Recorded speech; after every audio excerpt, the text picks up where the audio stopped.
Let's start this demo right now. What I wanted to show you guys are different type of stones that you can use and you can buy. I have pretty much all the different stones that you can really use, up to and including like ceramic rods, stuff like that. Oil stones. This is an oil stone. I'll pass that around. Hey, there's two different kinds of Japanese water stones, okay? This is where people get in trouble a lot. They'll buy a Japanese water stone, what's labeled as a Japanese water stone, and that stigma of a Japanese water stone is that you soak it. Put it in water and you soak it and soak it and soak it. Most of the Japanese water stones that you buy today are what's called splash and go.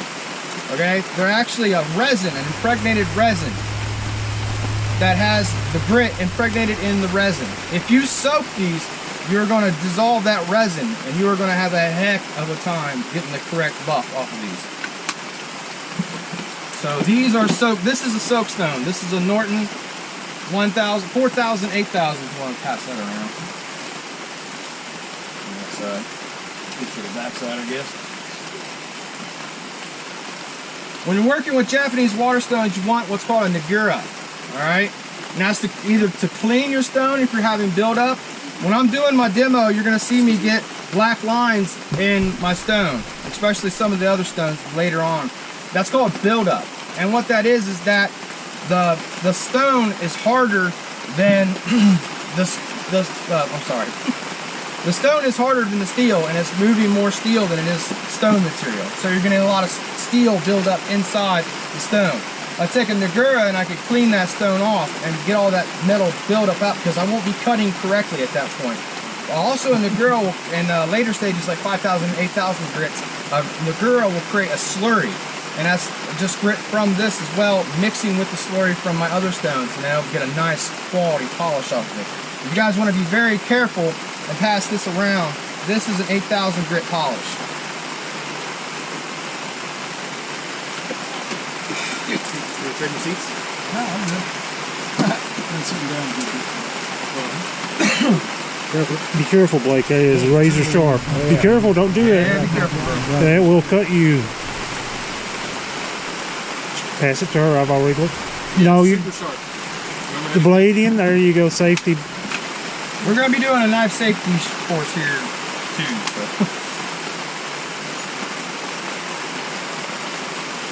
Will one of us get to try and sharpen one? Huh? Will one of us get to try and sharpen one? I will put you guys on some stones. Yes, absolutely.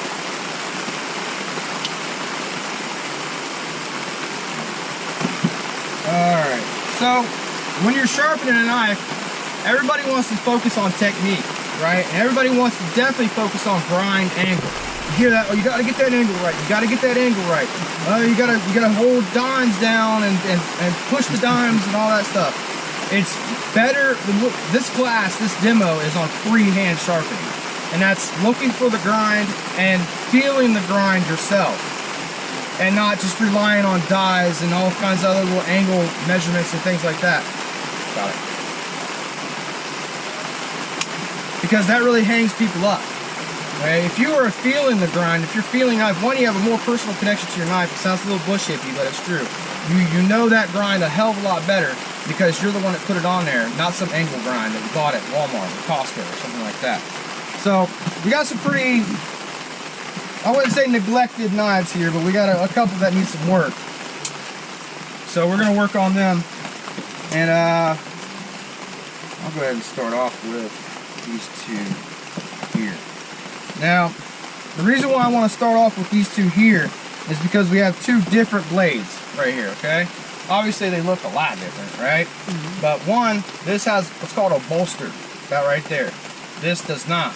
And that's going to change my technique. That's what always kills me in these knife sharpening videos when they show you it has to be held like this and it has to be this angle and all. If you have a bolster on your knives, they're usually, when you watch those demos on like YouTube or something like that, they're usually sharpen Japanese knives, stuff like that, you know? Yanagalas, stuff like that. And they don't have bolsters, so they can show you that proper technique. Well, that doesn't transfer over to something like this. So there's different techniques for different knives, especially like this.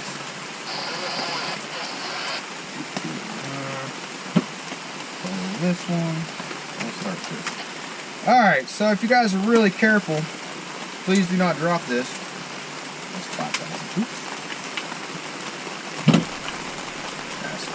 This is a 320 grit Japanese water stone. You guys can feel how coarse that is. That's the one I'm going to be starting with right now on this one, because this blade really needs a tune-up. And what that's going to do is, if you can see, I don't know if you guys can see, right here you can see lots of chips, dings, stuff like that. That 350 is not really made for what I'm getting ready to do, but it's going to help me reprofile this edge down a little bit. I'm probably going to put a bit of a flat grind on this. I'm going to reprofile the grind so it's a little bit of a flat grind. And that's going to sturdy, it's going to push those shoulders out a little bit and make it a little bit more sturdy than edge. I'm telling him this, isn't it?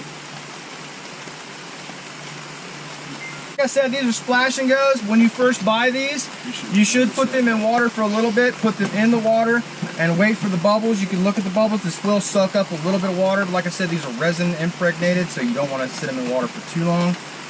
The good thing about these are called Shaptons, and the really good thing about these is they come with their own little stand, and it's something I made, so it's like you can buy this, but it's pretty similar to what you can buy.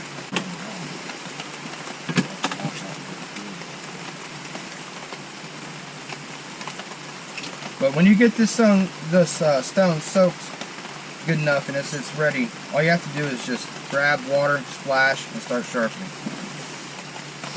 Now when I'm going to start sharpening, there's key things that I do that will allow me to impart pressure where I want to impart pressure. When I'm doing edge forward, there's two things we need to know: edge forward and edge trailing, or edge towards me, or whatever I say.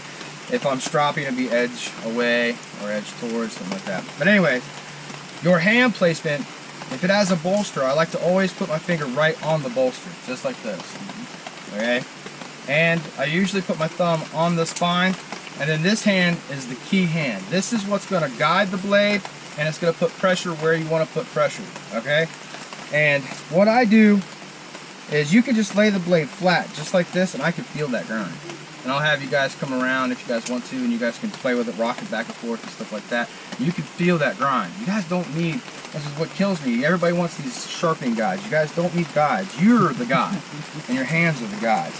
So when I start out with something like a bolster, I'll start out straight forward, and I'll work this blade back and forth and just kind of move it.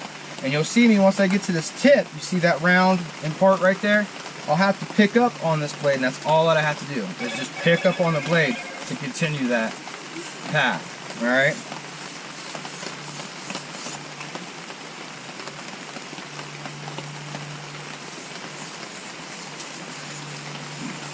And what this does is, if I was using any other technique, I would not be getting into where the bolster is, and I would have a part of the knife that wasn't as sharp as any other part.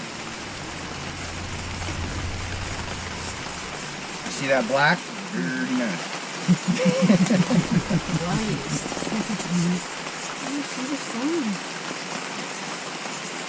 The core.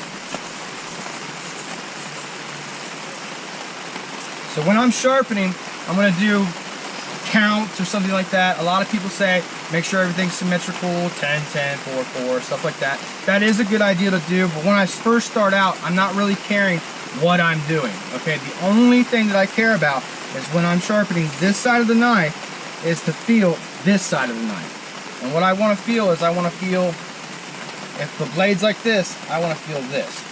That's called the burr. Okay, that's what I'm looking for on this side of the blade.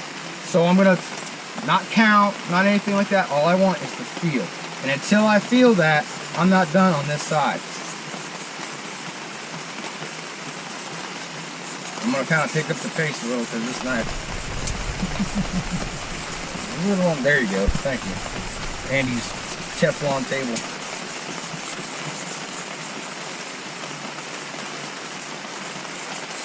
Once I get the burr, I'm going to pass this knife around. Again, be very careful, please. Even though it's not a razor sharp knife right now, it's still a knife.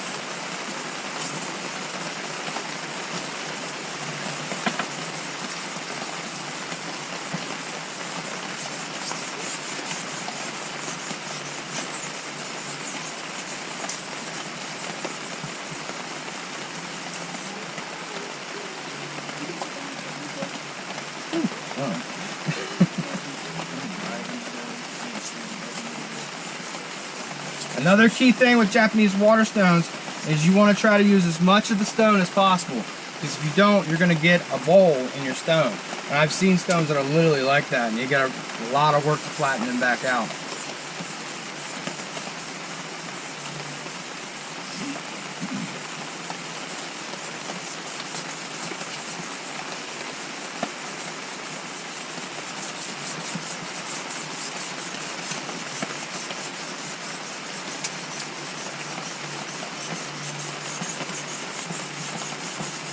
I never knew you push straight, because I always tried to push and then make Right, it but the reason why is for that bolster. Just that bolster. If the other knife that I'm getting ready to run on, as soon as I get a burr on this side, I'll show you. The other knife that I'm getting ready to ride on, I won't do The that. stone he's using, you can really work that thing a lot this way and not mess up like what you're talking about. Stone is, a lot of us have rougher stones, coarser stone. If you're doing this, you can finish with that last stroke being straight to allow for the bolster. And you can even start with it being straight when you're doing raw too. You just don't end up doing as much polishing. Alright, so if you guys want, you can take your fingernail and use rake. You can feel a little tiny burr. This is some hard. I was using with that knife. This one's going to be a lot easier to do. Pretty sure at least. So with that bolster there, you saw that straight push. This one doesn't have a bolster. I can put more of an angle on it.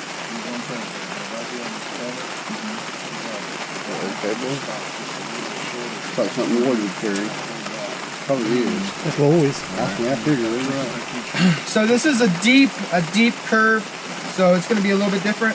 So what I'm going to do is I'm going to sharpen this knife in stages. And so every knife is different, right? Especially the ones we usually use. Every knife is different, so you got to sharpen with different techniques. That's why any video that you see that shows you need to do a certain technique, just turn the video off right then and there. Every knife is different. So with this knife, I'm going to sharpen it in a couple of different stages.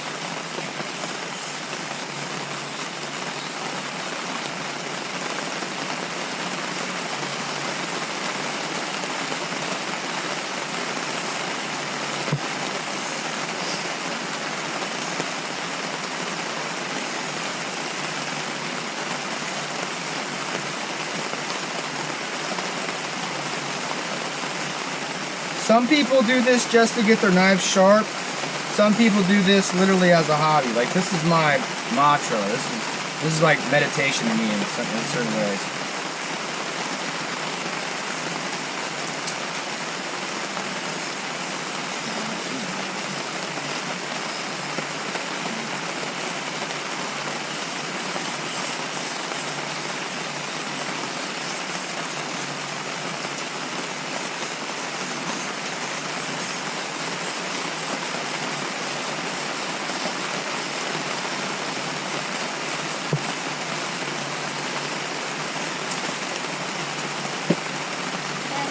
See, this is 1095 carbon steel. That is probably 440 or something. And I've already got a burr on this. That's why I love carbon steel, man. It does so much for you. Harder steel is way harder to sharpen. 3V, I'd be here all day. But the difference between that, this won't hold an edge as long. 3V will hold an edge 10,000 times longer, but it's that much harder to sharpen. So if you do guys have those super steel knives, 3V, yada yada yada, make sure you keep them stropped up or you're in some trouble. Alright, so just a little quick demo. If you guys have certain knives or anything that you want to like see on there or see the stones, I can't remember exactly what the measurements are on some of these. But I don't want to hold you guys here up too long because this could take literally up to an hour to do. What does one of them stones cost right there? Okay, so that's a good question because one of these stones, it depends on what your grit is. So the finer the grit, the finer the resource it is to get that grit. The 350s, 5000s, all of them are different. So this one's like a 320, it can $40, $50.